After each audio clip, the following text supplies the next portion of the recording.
Sim. Boa tarde.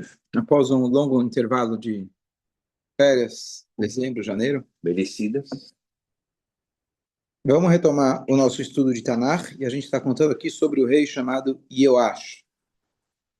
Confesso que eu mesmo precisei dar uma relida onde a gente estava e a gente está falando desse rei Yoash. Esse rei, ele foi aquele que, quem lembra, tinha uma mulher perversa chamada Ataliá. Ela estava tentando acabar com todos os descendentes da dinastia do David Amelech e uma pessoa conseguiu, na verdade, salvar o neném, e esse neném se chamava Yoash. Esse Yoash ficou lá. Quem que salvou ele foi Yehoiada, foi aquele que salvou ele, e colocou ele em cima do Kodesh HaKodashim, em cima do lugar mais sagrado do templo. E lá ele ficou por vários anos, até que ele foi declarado como rei, ainda com 7 anos de idade, se não me engano. E lá,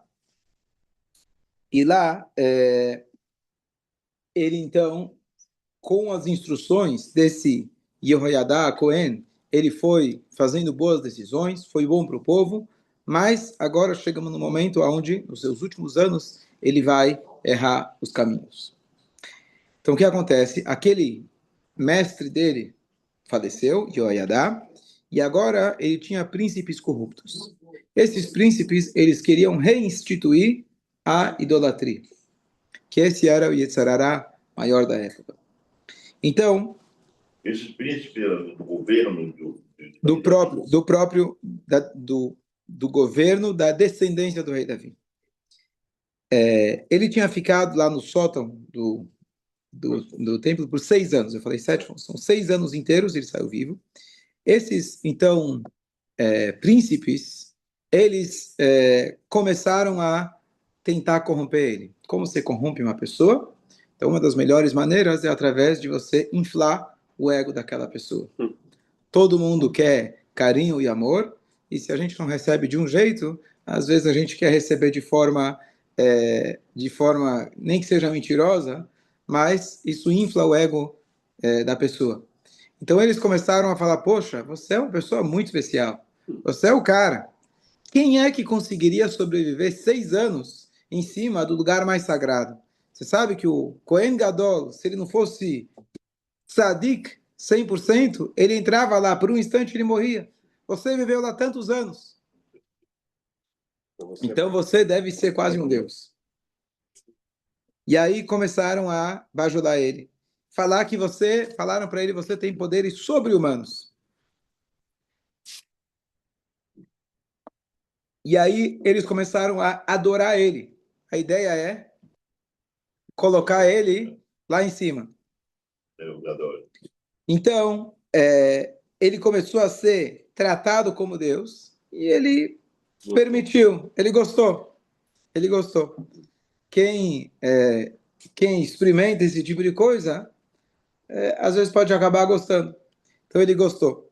A famosa história do que nossos sábios falam para a gente, que aquele que corre atrás do kavod, da honra, a honra foge dele. Então, quem são os verdadeiros líderes? Pega Moshe Rabbeinu, Deus precisou convencer ele por 7 dias, ele nem não queria ser. Então, ele merece o verdadeiro kavod. Aquele que foge do kavod merece o kavod. Então, tem uma vez um cara chegou para o Rabino e falou, eu estou sempre fugindo do kavod, mas ela nunca veio atrás de mim. E aí ele falou assim, você deve fugir do kavod, mas você sempre fica olhando para trás, ver se ela olha para ver se ela está indo atrás de você. Então, isso não é fugir do kavod. Você quer fugir do cavalo para ganhar cavalo? Não é fugir do cavalo. Fugir do cavalo literalmente significa você não busca nenhum tipo de honraria. Você não precisa de reconhecimento externo, porque você tem um reconhecimento interior da tua Neshama, da tua conexão com a Kadosh Baruch Hu. E aí, ele então caiu nesse buraco. Que esse é o buraco do sucesso. Esse é o buraco que eu já trouxe várias vezes aquele pensamento. Qual teste é mais difícil? O teste Deus nos livre da pobreza ou o teste da riqueza? Então, o que as pessoas vão dizer? Bom, Eu prefiro o teste da riqueza. Então, da pobreza é mais difícil. Mas não é essa a pergunta. A pergunta não é qual teste é mais cômodo ou confortável. Qual teste você é mais suscetível a cair? O da pobreza é você entrar em desespero, perder sua emuná. O da riqueza é você se tornar orgulhoso, achar que você merece e esquecer de Hashem. Eu não sei qual dos dois o risco é maior. Até hoje isso existe. Até hoje, continua, o ser humano continua igual. Então, o teste da riqueza é um teste maior, talvez. Mas não estão perguntando qual que é mais cômodo. A dificuldade desse teste é muito grande, porque quando você atinge, assim por dizer, o sucesso, pelo menos a ilusão do sucesso, você acaba criando uma imagem de que eu mereço. Ou achar também que conseguiu sozinho. Exatamente, eu mereço, eu fiz por merecer. Se eu não por mim, quem será por mim? Então, a pessoa acaba se convencendo, ele esquece que tudo é brachá de Hashem, que você não é ninguém.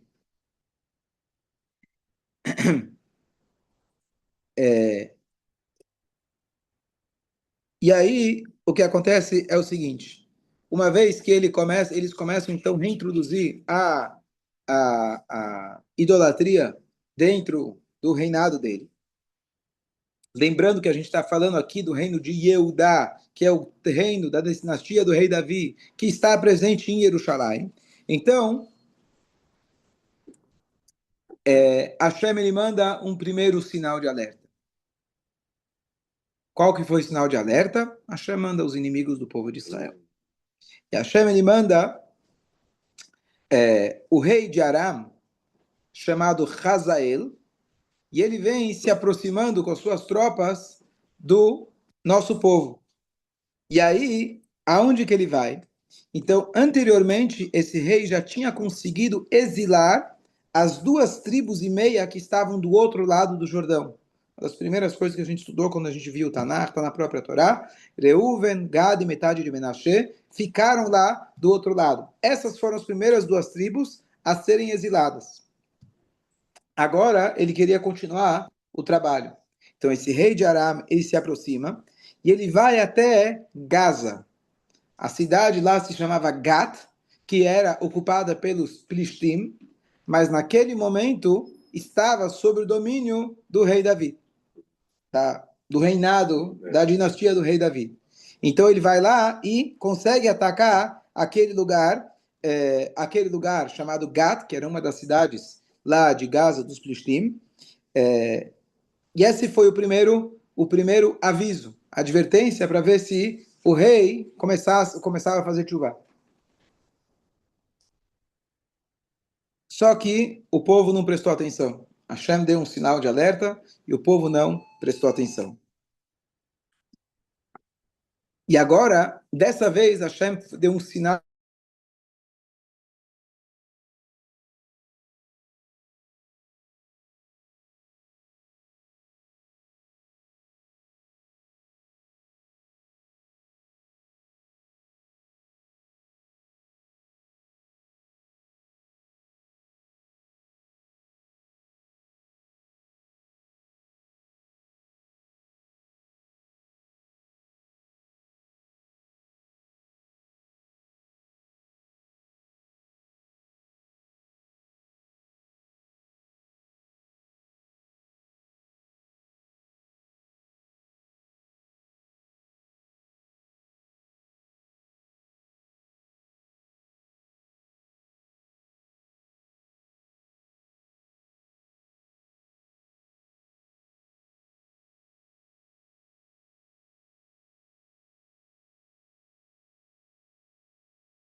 Então ele decidiu negociar com o inimigo. O que ele fez? Juntou muito dinheiro e tentou subornar o inimigo para ver se ele se acalma. Já viu isso alguma vez dar certo, negociar com terrorista? Você negocia com terrorista, se aumenta o apetite dele. Então você vai dando para o crocodilo, esperando ser engolido por último. Então esse é o problema de negociar com o inimigo. Então o que ele fez? Ele coletou uma grande quantidade de ouro e prata. Da onde ele pegou isso? Beit HaMikdash. O Beit HaMikdash, que tinha lá o tesouro do Beit HaMikdash, ele pegou. O pai e o avô dele, apesar de não serem grandes sadiquim, tinham agregado para o tesouro do Beit HaMikdash. Ele foi lá e usou todo aquele dinheiro para subornar o inimigo. Além disso, esse dinheiro não foi suficiente, as negociações não foram suficientes. Ele foi agora obrigado a dar todos os seus fundos privados para o inimigo. Você acha que adiantou? Com certeza o inimigo gostou do presente, mas não por isso ele vai deixar de atacar o povo. Especialmente no início pareceu que deu certo. Você consegue um ano de suposta paz. Gaza demora, quantos anos demorou para se construir depois que a gente saiu de lá? Demora alguns anos. Então, por um tempo, ele se afastou, esse Hazael, mas o problema foi que, ao invés dele fazer tchuvá, que esse era o principal e esperado, eles não fazem tchuvá, e não só isso, eles fazem um pecado terrível, que esse pecado ele é mencionado na história que a gente conta em Tisha B'Av. Eu vou contar aqui a parte que a gente não costuma contar em Tisha B'Av, que é a origem para a história que talvez alguns de vocês já ouviram.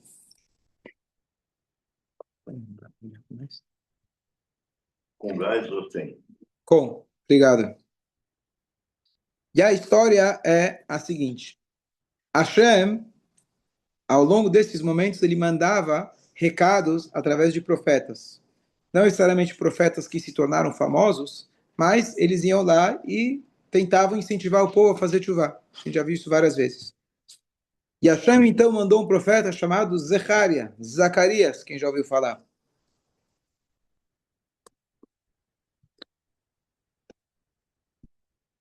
E esse Zecharia estava num dia que o povo estava reunido no Beit HaMikdash, que era justamente o dia de Yom Kippur, que coincidiu num Shabat. Então não tem dia mais elevado, porque Shabat é mais sério, é mais kadosh do que Yom Kippur. Mas você tem Yom Kippur com Shabat no Beit HaMikdash, e ele começa a puxar a orelha dele de uma maneira extremamente direta. E ele fala, vocês não vão ter sucesso enquanto vocês não seguirem a ordem de Hashem. Vocês já abandonaram Hashem, então ele abandonou vocês também. Aí piorou. A ideia dele, o propósito dele, era despertar, fazer chuvá. Só que o povo não estava pronto para escutar. E o povo ficou revoltado. E a primeira coisa que eles fizeram é falar que esse profeta é falso. Ninguém quer ouvir esse tipo de coisa. Então o que você faz? Você desmente. Ele não está falando em nome de Hashem. E quando um falou isso, os outros gostaram. E aí eles começaram a ter lá uma revolta. E aí eles decidiram que eles queriam se vingar do Zecharia. Porque se você é um profeta falso, o que a Torá fala? Tem que matar. Só que eles não tinham dados nenhum para dizer que ele era falso. O único dado que eles tinham é que ele falou para eles fazerem chuvá. Esse dado é o que eles não queriam ouvir. E aí eles chegam e contam para o rei Yoash. E Yoash, sem julgar o caso, sem ver o que estava acontecendo, ele decretou pena de morte. Ele fala que os príncipes matem o Zecharia. Era tudo o que eles precisavam. Então, eles vão, ao invés de trazer ele para o Sanedrim, para o Supremo Tribunal, para ele ser julgado, aqueles príncipes de muito bom grado, eles vão lá e matam o Zecharia, o profeta Zecharia, através de apedrejamentos, que lá em hebraico. E essa punição é para quem ela era aplicada para alguém que usava o nome de Deus em falso. Então, supostamente, ele era um profeta falso, então aplicaram nele essa pena. E para eles foi muito conveniente. Ninguém quer o cara que fica falando a verdade, ninguém quer o dedo duro, ninguém quer que alguém aponte dedos. Então, o que você faz? Você cala a boca dele. Foi o que eles fizeram. Só que não adianta. Com Hashem não tem jeito. Quando ele estava morrendo, o profeta ele vira e fala que Hashem olhe para baixo do céu e vingue o meu sangue. Uma vez que eu morri enquanto eu estava fazendo a missão de Hashem. Ele falou. Ele falou isso, o profeta quando ele estava morrendo. Hashem atendeu o pedido de Zecharia de uma maneira extremamente incrível e trágica. O que aconteceu? Uma vez que foi algo gravíssimo, mataram um profeta no Shabat, Yom Kippur, eu não sei se mataram ele no... sim, foi. O crime foi, fizeram isso no próprio Shabat, foi muito rápido, não deram nem tempo. Tanto é que, além de todos os critérios que o tribunal, o Supremo Tribunal, de 23 pessoas precisava pelo menos para julgar uma pessoa, eles ainda deixavam até o dia seguinte. Eles ficavam negociando a noite inteira, vendo, talvez amanhã de manhã você acorda com uma inspiração para poder salvar o cara. Aqui foi imediato. Fora que não teve julgamento, além do fato que não teve julgamento. Aqui estou dizendo que além de um julgamento honesto, etc., quando você tem a certeza que ele merece pena de morte, ainda assim você espera até o dia seguinte para fechar o caso. E tinha mais um agravante aqui, que esse profeta Zecharia, ele se tornou conhecido não só entre os judeus, quer dizer, entre os judeus talvez nem tanto, mas entre os outros povos. Ele foi conhecido como uma pessoa justa. Imagina aqui que os outros vão falar que os judeus mataram o profeta deles, uma pessoa tão especial, no Yom Kippur, no Shabat. É um Hilul Hashem. Então, o que aconteceu? Tem mais um detalhe, que quem mandou matar foi o rei Yoash. O Yoash, ele tinha sido salvo pelo Yehoiadá. Esse Yehoiadá era pai do Zecharia. Ou seja, ele matou o filho daquele que salvou a vida dele. Ingratidão pura. Mais pecado. Então, quando eles foram enterrar o profeta, o sangue dele não foi absorvido pela terra. Hashem ele fez de tal maneira de que o sangue ele seja absorvido pela terra. Isso é digamos assim, um fenômeno que a gente leva ele como natural, mas Hashem fez isso para poder dar o descanso. Exatamente. Agora você lembra da história de Tisha B'Av. Então, Hashem fez isso para que a pessoa possa cumprir aquilo que está escrito na Torá, do pó vieste, ao pó voltarás. Que, inclusive, tem um detalhe interessante, que quando Mashiach chegar, vai ter ressurreição, etc., mas todos nós vamos ter que cumprir isso e voltar ao pó para poder ter a vida eterna na época de Mashiach. Todos nós vamos passar por isso. Então, a terra não absorveu o sangue dele. Não só isso, o sangue desse profeta ficou borbulhando. O que quer dizer um sangue borbulhando? Está quente, se fala em português, sangue quente. Você pegou a pessoa no calor da emoção, estava borbulhando, está vivo ainda, está lá, está borbulhando, a coisa, você fala em português, tem uma caldeira borbulhando, a coisa está pegando fogo. Ou seja, ele estava morto. Ele estava morto, só que o sangue dele estava lá borbulhando. Eles tentaram jogar areia, terra, e nada resolvia. Isso foi no próprio templo. No próprio templo. E Hashem permitiu que esse sangue continuasse borbulhando por 252 anos. O sangue continuou borbulhando. Imagino eu, comentário próprio, que com o tempo as pessoas se acostumaram. Você passava lá, você já não olhava mais para aquilo. Tem lá um negócio vermelho. Alguém te falou uma vez quando você era pequeno, aqui é o sangue do fulano. Tchau. E você continua a vida. Ninguém parou, provavelmente, para prestar atenção no que aquilo significava.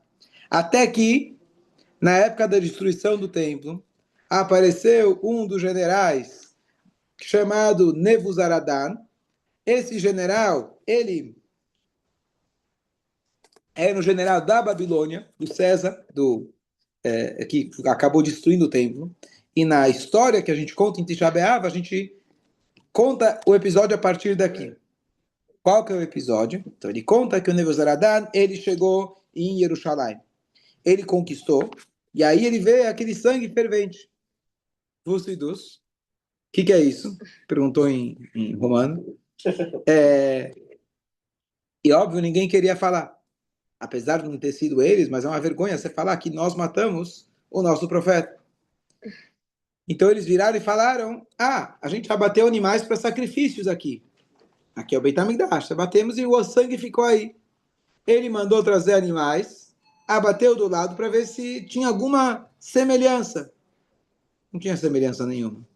E ele virou e falou, eu não quero que vocês me enganam. Com certeza tem alguma outra coisa aqui que aconteceu. E ninguém queria contar o pecado terrível que eles tinham feito. Então, o Nebuzaradan começou a matar judeus. E ainda ele ameaçou, me digam, se vocês não me disserem, eu vou pentear a sua carne com pentes de ferro. Que é aquilo que foi feito para Rabi Akiva. Então, eles foram obrigados a dizer, muitos anos atrás, tínhamos um profeta, ele era um Cohen, ele previu coisas terríveis para nós, a gente não queria ouvir, mas tudo que ele falou acabou acontecendo. Justamente o que ele falou acabou acontecendo. E a gente acabou matando ele. E o sangue dele não quer descansar. É mesmo? E o outro, Rabino? Qual outro? Não eram dois? Tinha o rei e o profeta. Estamos falando do profeta. O rei acabou falecendo com o tempo. Vamos ver depois. É o próximo tema. E aí, ele, Nebuzaradan, adquiriu o apelido chamado Rav Atabachim, o abatedouro, o carrasco, o matador. Ele falou, não tem problema, eu vou vingar o sangue dele para que ele fique satisfeito. Ele manda seus soldados virem até lá, e aqui vem a história de Tchabeá, onde ele mata 80 mil jovens Koanim. E um banho de sangue se mistura com aquele sangue do Zecharia. Mas o sangue continuava borbulhando. Então ele falou, pelo jeito, ainda não foi suficiente. Ele está querendo mais. Então ele ordenou executar o Sanedrin, os 71 juízes do Supremo Tribunal. Lembrando que aqui eram gerações depois, mas às vezes a gente ensina melhor os caminhos, acaba tendo que acertar dívidas antigas. E assim também ele matou outros juízes de tribunais inferiores, mas o sangue continuava a ferver. Nebuzaradan matou, lo aleinu, meninos, meninas e até bebês. E o sangue ainda não parava. Naquela hora, Nebuzaradan se vira e conversa com o sangue. Ele vira e fala o seguinte, você quer que eu destrua todo o povo de Israel por sua causa? Acho que já está bom. Hashem responde, e Hashem naquela hora, Hashem fala, até mesmo esse Irachá teve misericórdia. Olha onde chegamos. Esse cara que está acostumado a matar e não tem problema nenhum em matar, até ele chegou no limite e falou, acho que chega. E aí, a conta total do que ele matou, se eu não me engano, a Gemara fala que são 940 mil. Quase 1 milhão de pessoas do além. Isso naquele dia. Fora o que ele já tinha matado, se calcula, se eu não me engano, em 3 milhões. Ele é chamado Rava Tabachim. E naquela hora, então Hashem fala, se esse cara teve misericórdia, então chega, eu vou ter piedade de Bnei Israel. E o sangue então foi absorvido pela terra. O pecado foi expiado. O que acontece? E aqui vem a parte mais chocante de tudo. Nebuzaradan, quando ele vê isso, ele começa a pensar em tudo que ele fez. E ele concluiu que ele chegou no caminho errado. Depois que ele viu o sangue sendo absorvido, ele decide fazer tshuva, ele vai para um outro lugar e ele se converte. Imagina Hitler e Mark Shemó. Imagina, tem vários nomes aí dos caras, já nem lembro mais dos caras agora das últimas guerras. Ele chega e fala para você, eu quero virar judeu. Eu quero fazer tshuva. Não tem nem conversa. Mas ele, naquela hora, fez tshuva e virou um guerreiro. Então, essa é a parte que eu queria sentar e analisar. Primeira coisa, o que fez ele querer fazer tshuva? Um cara tão perverso, tem zero compaixão, zero valor pela vida humana, ele viu o sangue se infiltrando, agora eu vou fazer chuvá. Muito longe disso, mas a história de Rabi Akiva, ele viu a água pingando na pedra, fez um furo, agora eu vou estudar a Torá. Tem alguma coisa a mais do que simplesmente ver a água furando a pedra para ele querer estudar a Torá. Então, o que ele percebeu? O que vocês acham? O que ele percebeu nessa hora que o sangue foi absorvido, que fez finalmente a cabeça dele virar?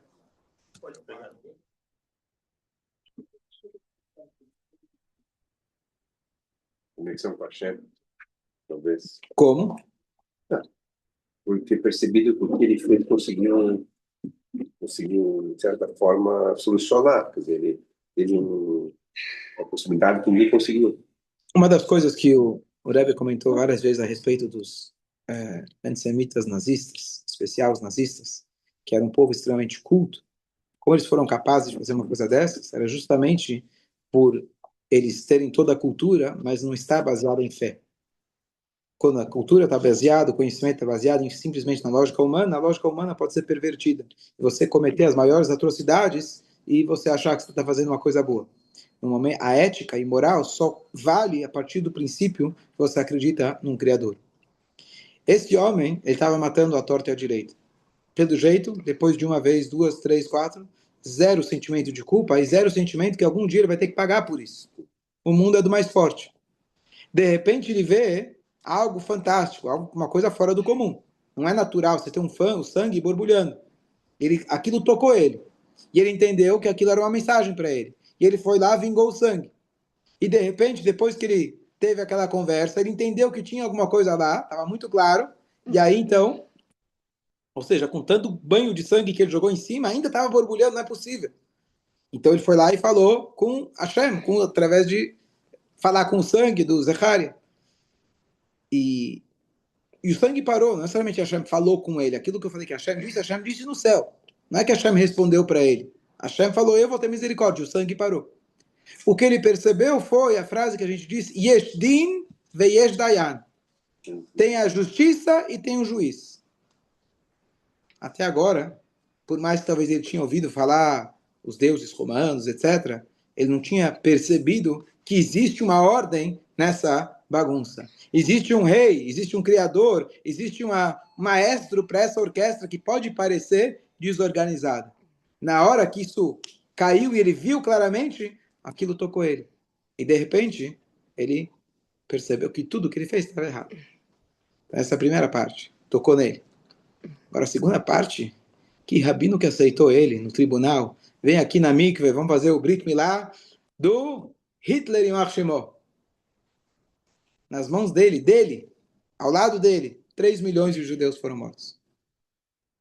Mas está aí. Ele fez chuvá e Hashem aceita a chuvá. Isso tudo foi dentro do gol. Quando chega alguém e fala, você perdoaria a um nazista? Pergunta mais provocativa. Então você fala, o meu papel não é perdoar, quem perdoa é Deus. Eu preciso fazer a reunião entre ele e Deus. Então, essa é a resposta clássica, tá certo? Mas Deus pode perdoar. E aqui Deus, de fato, perdoou. Eu não sei como que ele se converteu, eu não sei para quem que ele foi, provavelmente ele foi para um lugar muito longe que não sabiam quem era ele. Ele chegou e fez chuvá e se aproximou de Hashem. Mas olha a força do chuvá, não sei se temos na história, de todas as histórias de chuvá que a gente já contou, de pecadores, etc., talvez um pecador, acho que não tem. Quantos seres humanos nós temos que tinha tanto sangue nas próprias mãos? Então aqui, apesar que a gente lê isso em Tisha B'Av, mas toda a ideia de ler em Tisha B'Av, a gente conseguir ver a reconstrução, conseguir ver a luz dentro da maior escuridão possível. E dentro da maior escuridão, você vê de repente um ponto de luz. E um ponto de luz transformador. Como que foi o castigo dele depois que ele pagar, acertar as contas, não conta na Gemara. Mas o ponto foi que ele se tornou um guer. E ele mudou completamente a conduta dele, porque ele percebeu que Yeshdin ve Yesdayan tem um Deus aqui nesse mundo. Ele conseguiu se aproximar. Quanto mais nós, que a gente pode fazer chuvá de coisas muito, muito, muito distante disso, mas aqui a gente vê com essa história poder infinito da chuvá. Só Hashem, aquele que é infinito, só ele consegue perdoar. Só Hashem. Uma coisa dessas. A vida de um outro ser humano a gente não pode perdoar. Inclusive, se você vai, o tribunal vai dizer, o familiar de uma pessoa, Deus nos livre, foi assassinado, vira e fala, não tem problema, eu não quero que mate o outro. Já morreu um, não quero que mate outro. Não, não. A lei da Torá é, se fosse seguir todos os pré-requisitos, ele vai ser morto, porque ninguém tem o direito sobre a vida alheia. Mesmo que ele é parente teu próximo, ninguém tem o direito sobre a vida alheia. Você não pode desculpar e perdoar pela vida alheia, mas a fé ele pode. E aqui a gente vê a força realmente da Tchuvá. Então, a gente tem... Nunca vamos entender uma coisa dessas, mas pelo menos para a gente, em uma escala muito menor, infinitamente menor, de como Hashem ele é misericordioso. Quando a gente fala que ele é o misericordioso, a gente não tem noção quanta misericórdia ele tem. Todo dia você bate no coração, pelos mesmos erros, pelas mesmas coisas, lá, você conclui dizendo, Baruch atah Hashem. Você não pode falar o nome de Deus à toa. Ou seja, a gente tem certeza absoluta que não é uma brachá em vão. Hashem, Hanuna Marbel Isloach, é aquele que perdoa amarbe, muitas vezes, que para nós que significa infinitamente, contanto que a ativá seja sincera, então dá para a gente ter uma boa lição aqui para a gente de tchuvá. Forte. Foi a